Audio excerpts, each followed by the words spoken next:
Sanghi Silks Grand Festive Celebrations. ప్రతి 10,000 రూపాయల కొనుగోలుపై ఒక బంగారు నాణెం ఉచితం. ఈ ఆఫర్ జనవరి 15 వరకు మాత్రమే.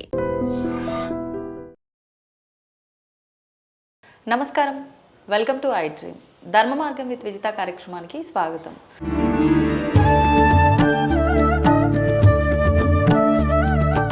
నమస్కారం అమ్మ. ఈ మధ్యకాలంలో ఏ కష్టం వచ్చినా, అది చిన్నదైనా పెద్దదైనా, ఈ కష్టం వచ్చింది అని అంటే ఏదో ఒక దోషం. ఆ దోషాల్లో కూడా ముఖ్యంగా పితృదోషం ఉండటం వల్లే మీరు ముందుకెళ్ళలేకపోతున్నారు, వంశవృద్ధి లేదు, లేకపోతే మీకు వచ్చే ఇబ్బందులు అని చెప్తున్నారు. ఈ పితృదోషాలకు సంబంధించి కూడా రకరకాల పూజలు చేస్తున్నారు. కానీ నువ్వు ఏదో విశేషంగా చేసుకోవాల్సిన అవసరం లేదు, ఆ శివయ్య పాదాలను పట్టుకొని ఆయనను అర్చించుకుంటే, ఆయన నామస్మరణ చేసుకుంటే ఈ దోషం తొలగిపోతుంది అంటున్నారు. ఇది ఎంతవరకు వాస్తవం? ఇక్కడ పితృదోషాలు అంటే ఏంటి అంటే జనరల్గా మనం అందరం కూడా తప్పులు చేస్తామమ్మా. పితృదోషాలు అంటే చాలామంది ఏంటి అంటే వాళ్ళు చనిపోయిన తర్వాత ఏదో తద్దినం పెట్టకపోతేనో, లేకపోతే అంటే సంవత్సరానికి ఒకసారి తిది, లేకపోతే 12 రోజులు అయిపోయిన తర్వాత నెల చేసే విధులు చేయకపోతేనో వీటి వల్ల వస్తుందేమో అనుకుంటారు. కానీ వాటన్నిటికంటే ముఖ్యం ఏమిటి అంటే చిన్నప్పటి నుంచి మనం చేస్తూనే ఉంటాం. తల్లి తండ్రి ఏమైనా చెప్తే వినకపోవడం, రివర్స్లో మాట్లాడడం, కోప్పడడం, విసుక్కోవడం, ఇవన్నీ కూడా పితృదోషాలే. ఎందుకంటే అసలు ఈ భూమి మీదకి వచ్చి ఒక మాట మనం మాట్లాడగలుగుతున్నాం అంటే దానికి కారణం ఎవరు? తల్లిదండ్రులు. అంటే ఇక్కడ తల్లి మరీను ఎందుకు అంటే ఆవిడ యొక్క రక్తాన్ని, మాంసాన్ని అన్నిటినీ కూడా మనకి, అంటే ఆవిడ పాల రూపంలో ఆవిడ రక్తమే మనం తాగుతున్నాం నిజం చెప్తే. కాబట్టి మనం ఎప్పుడు కూడా ఈ తండ్రికి తల్లికి రుణపడి ఉండాలి. ఎందుకంటే ఈ శరీరం ఏర్పడిందంటే దానికి తండ్రే కారణం. నేను ఇలా నిల్చున్నాను అంటే, నా ప్రాణం నిల్చుందంటే దానికి తల్లి కారణం. అంటే ప్రాణాన్ని నిలబెట్టిన తల్లి అయితే నాకు క్షేత్రాన్ని ఇచ్చింది తండ్రి. మరి క్షేత్రాన్ని, క్షేత్రపాలికని మనం ఏం చేస్తున్నాము అని అంటే కోపం పడతాం, నిర్లక్ష్యం చేస్తాం ప్రతిసారి. అందులో మనకి అమ్మ అంటే ఇంకా మరీ ఏమిటో దగ్గర అనుబంధం ఉండడం వల్ల చాలా తొందరగా కోపం వస్తుంది, చాలా తొందరగా విసుక్కుంటాం. ఇవన్నీ ఏంటి అంటే మనకి అనుకోకుండా అవి దోషాలు, కర్మల కిందే వచ్చేస్తాయి. అంటే అందులో మనం ఎక్కడికి వెళ్ళినా చూసుకోం. ఎందుకంటే నేను తిరుపతి నుంచి వచ్చాను కదా, తిరువల్లో వాళ్ళ అమ్మ వాళ్ళ బాబు దెబ్బలాట్లే పాపం. వాడు చాలా గట్టిగా మాట్లాడుతున్నాడు చిన్నవాళ్ళైనా తల్లితో. పాపం వాళ్ళ అమ్మ ఏం చెప్పాలో తెలియక, నీకు ఇప్పుడు తెలియదులే, నేను లేనప్పుడు తెలుస్తుంది అని చెప్పి అన్నారు. నాకు ఎందుకో బాధేసింది. కానీ అక్కడ అనకూడదు కదా క్షేత్రంలో. ఎందువల్ల అంటే మరి ఇంకా ఆవిడ ఆపుకో అంటే ఇక ఆవిడని నేనేం అనలేము. ఎందుకంటే అంతకుముందు ఏం జరిగిందో మనకు తెలియదు. అంటే ఆవిడ అంత ఫ్లక్చువేట్ అయ్యే వరకు ఏం జరిగింది, ఎందుకంటే తల్లి రివర్స్లో అంత తొందరగా మాట్లాడదు కాబట్టి. సో ఇక్కడ ఏమవుతోంది అని అంటే అవన్నీ దోషాల కిందే కదా వస్తాయి.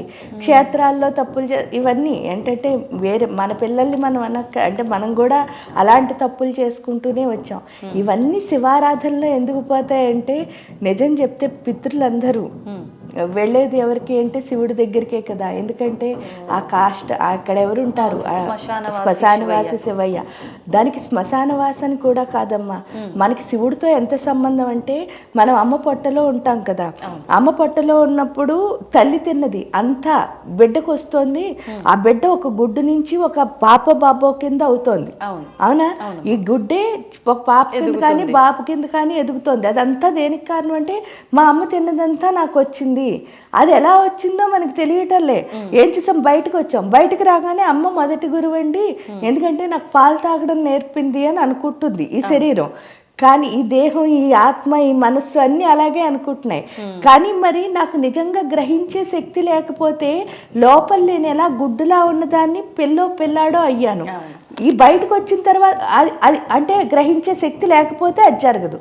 తీరా బయటకు వచ్చిన తర్వాత గ్రహణ శక్తి కనుక ఉంటే, నేను తాగడం మా అమ్మ ఎందుకు నేర్పించాలి, నేనే తాగేయాలి కదా. అంటే నాకు ఉందా లేదా గ్రహణ శక్తి, అసలు గ్రహించే శక్తి ఉందా లేదా అన్నప్పుడు ఇక్కడ నేను చేసింది నిజం. ఎందుకంటే అమ్మ నాకు నేర్పింది అన్నది నిజం. అందుకే తల్లిని మొదటి గురువు అన్నారు. అంటే లోపల ఏం జరిగింది అంటే మీరు చూడండి, డాక్టర్స్ అయినా ఎవరైనా మీరు వెళ్తే అన్నీ అయిపోయిన తర్వాత ఏం చెప్తారు, ఇంక దేవుడి మీదే భారం అండి. అంటే డాక్టర్ చేతిలో లేనిది దేవుడు. ఇప్పుడు బిడ్డ అంతా బాగుంటే వాళ్ళు తీస్తున్నారు బయటకి. ఆ బిడ్డకి ఏమైనా లోపాలు వస్తే తీయగలుగుతారా? లేదు. ఆ లోపాన్ని తీయగలుగుతున్నారా? ఇప్పుడు చూడండి ఆర్టిజం అంటున్నారు, లేకపోతే కాళ్ళు చేతులు సరిగ్గా ఉండకుండా పిల్లలు పుడతారు, ఒక వేలుకి 6 వేళ్ళు వస్తాయి, అసలు కొన్ని వేళ్ళు లేని పిల్లలు పుడతారు. వీటన్నిటికీ ఏమైనా చేయగలుగుతున్నారా? ఎవరు ఏం చేయలేకపోతున్నారు. అవన్నీ దేవుడే అంటుంది, దేవుడి మీదే. కానీ అదే దేవుణ్ణి నమ్మారనుకోండి, నిజంగా ఇవన్నీ లోపాలు ఉన్నాయి అన్నప్పుడు కూడా చాలా మందికి మంచి పిల్లలు పుట్టడం అన్నది మనం చూస్తాం. అవును, దేవుణ్ణి నమ్ముకున్న వాళ్ళకి అంటే ఏంటి అంటే ఆ శక్తి అనేది పనిచేస్తుంది. మరి ఈ గ్రహణ శక్తి లేని నాకు అసలు నేను గుడ్డులా ఉన్నా దాన్ని పాపలా ఎలా అయ్యాను అని మనం ప్రశ్నించుకుంటే ఏమవుతుంది అంటే ఈ తల్లికి బిడ్డకి మధ్యలో ఒక కార్డు ఉంటుంది చూసారా? ఆ కార్డుని ఏమంటారంటే మాయ అని పిలుస్తారు. మాయ అంటే అర్థం ఏమిటి అంటే శివాశక్తి కలిసిన అర్ధనారీశ్వర తత్వం.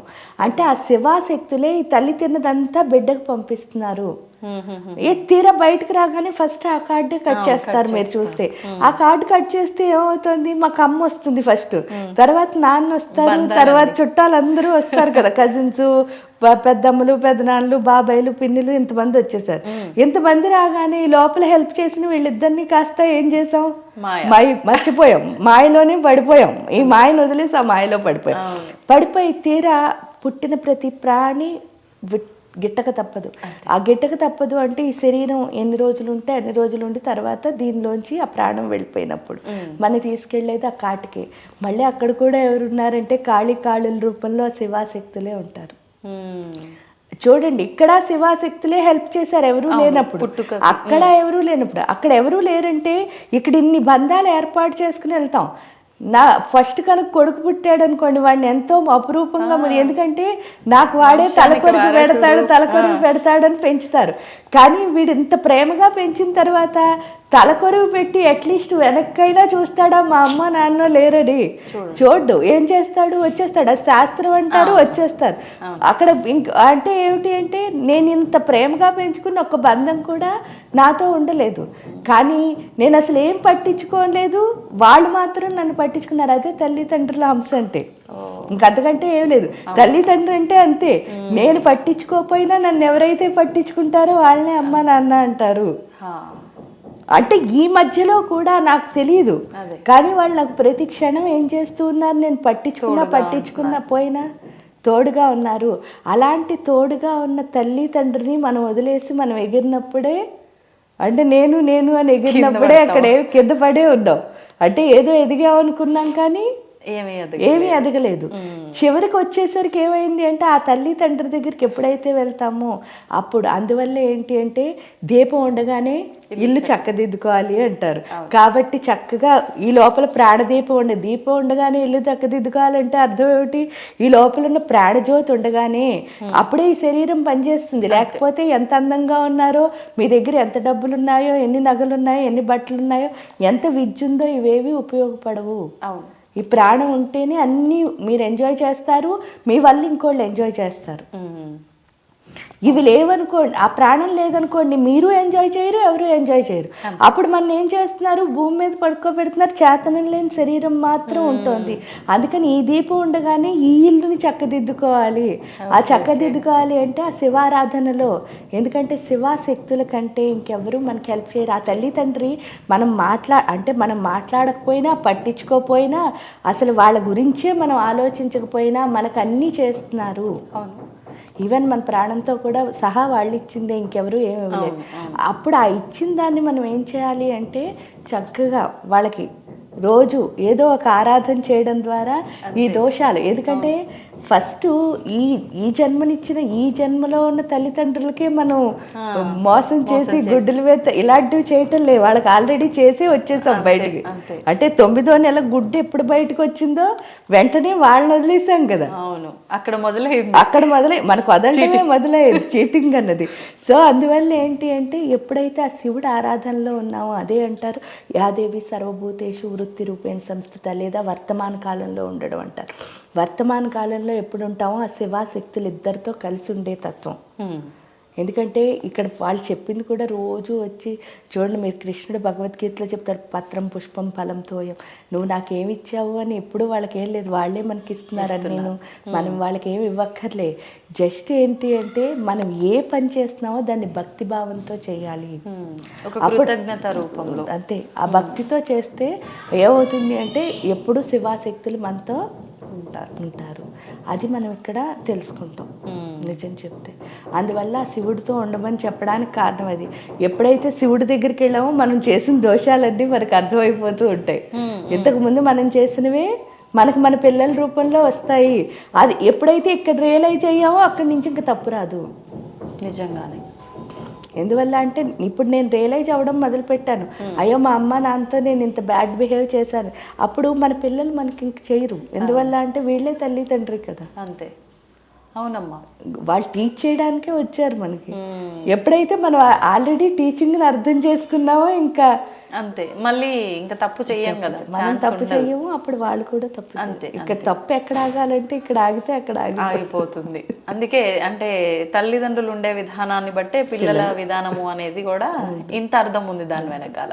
అందుకని శివుడు ఆరాధన 24/7 అవసరం.